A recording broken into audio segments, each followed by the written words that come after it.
श्री स्वामी समर्थ. स्वामी म्हणतात, प्रारब्ध कुणालाही चुकलेले नाही. त्यांनी एक कथा सांगितलेली आहे का स्वामींची. सुमन नावाची एक स्वामी भक्त स्त्री गरोदर असताना स्वामींचा आशीर्वाद घ्यायला आपल्या नवऱ्या विष्णू बरोबर येते. स्वामी म्हणतात, तुला संतती मिळेल, पण जे काही होणार ते सहन करायची तयारी ठेव. सुमनला स्वामी वचन खरं होणार ही खात्री होती, पण तयारी ठेव या ताकदीने तिचा थरकंप सुटतो.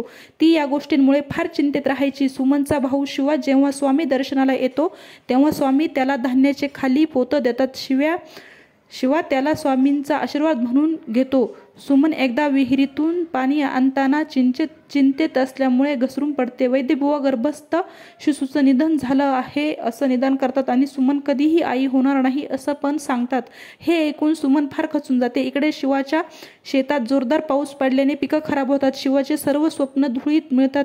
त्याच्यावर देशोधडीवर जाण्याची वेळ येते. इकडे सुमन आत्मघात करायला नदीवर जाते, पण अंतर्यामी स्वामी बाळप्पांना वेळेवर पाठवून तिला वाचवतात.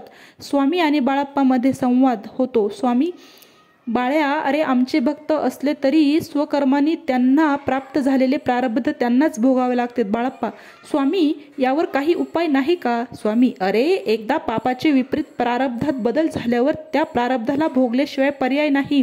सद्गुरू त्या भोगाला मागे पुढे करू शकतात, पण ते प्रारब्ध भोगावेच लागतात. अरे म्हणूनच आम्ही नामस्मरणाला एवढे महत्त्व देतो. मनुष्याच्या हातून कळत नकळत परिस्थिती वश होऊन पाप घडत राहतात आणि त्याचं परिवर्तन विपरीत प्रारब्धात न व्हावे म्हणून ईश्वर भक्ती करायची असते. लोक कहते हैं कि भगवान के यहाँ न्याय में देर है. अरे भगवान सबको समय देता है अपने पाप नष्ट करने का.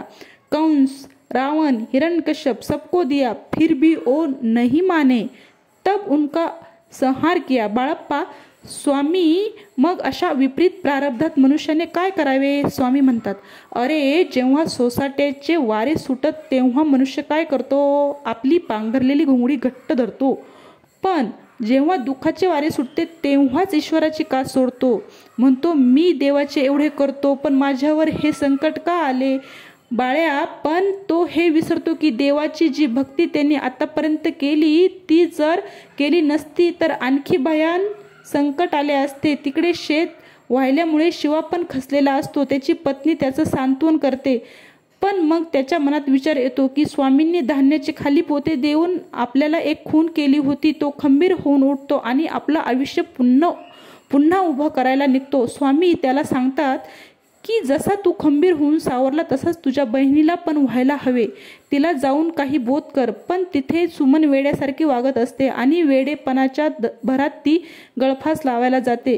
पण योगाने शिवा आणि विष्णू तिथे येऊन तिला अडवतात. तितक्यात स्वामी तिथे प्रगट होतात. सुमन, मरण सोपं नसतं आणि मरण जीवाच्या हाती नसतं. अरे जर देवाने ठरवलेली वेळ नसली तर काहीही केलं तरी सुटका होणार नाही. मरण आपल्या ठरलेल्या वेळीच येणार. अरे आपल्या सासू, नवरा आणि भावाचा विचार कर. तुझ्या या पावलामुळे त्यांना काय वाटले असते. सुमन म्हणते, स्वामी, संतती नसल्यामुळे जे दुःख होतं त्याचं काय करू. तितक्यात शारदा, शिवाची बायको, आपल्या ननंदेला आपलं बाळ देते. शारदा, हे माझं बाळ घे, याला तू आपल्या मुलासारखे वाढव. याची तुला जास्त गरज आहे. मला काय, मला दुसरं अपत्य होईल. स्वामी वचनाप्रमाणे सुमनला संतती प्राप्त होते.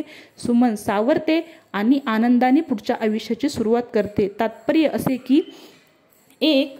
स्वामींवर विश्वास असणे महत्त्वाचे. 2. स्वामी प्रारब्ध हे भोगावेच लागते. स्वामी प्रारब्ध भोगायला पुढे मागे करू शकतात. भक्ती, सेवा महत्त्वाची. नामस्मरण महत्त्वाचे. आपल्या भक्तीमुळे येणारे दुःख, संकट जितक्या भयानक पद्धतीने येऊ शकतात ती येत नाहीत. आपण हे विसरता कामा नये.